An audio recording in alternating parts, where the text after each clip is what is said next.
প্রায় ১.৫ বছর পর দ্বিপক্ষীয় সম্পর্ক স্বাভাবিক করার অংশ হিসেবে পুরোদমে ভিসা কার্যক্রমে ফেরার উদ্যোগ নিয়েছে বাংলাদেশ ও ভারত। এরই মধ্যে বাংলাদেশে সব ধরনের ভিসা দেওয়া শুরু করেছে এবং ভারতও কয়েক সপ্তাহের মধ্যে ধাপে ধাপে পুরোদমে ভিসা কার্যক্রমে ফিরবে বলে উল্লেখ করা হয়েছে ইন্ডিয়ান এক্সপ্রেসের খবরে। সংবাদ মাধ্যমটি লিখেছে, গেল মাসে দিল্লি সফরের সময় বাংলাদেশের পররাষ্ট্রমন্ত্রী খলিলুর রহমান যেসব বিষয় তুলে ধরেছিলেন, ভিসা স্বাভাবিককরণের বিষয়টি সেই তালিকায় উপরের দিকে ছিল। নয়াদিল্লি, কলকাতা, আগরতলা ও চেন্নাই সহ বাংলাদেশের সব ভিসা কেন্দ্র বর্তমানে চালু রয়েছে। ফলে নয়াদিল্লির কাছ থেকে দ্রুত পদক্ষেপ চায় ঢাকাও।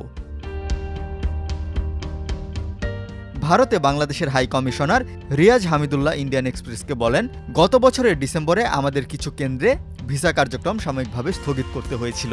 পরে ফেব্রুয়ারিতে তা পুনরায় চালু করা হয়েছে।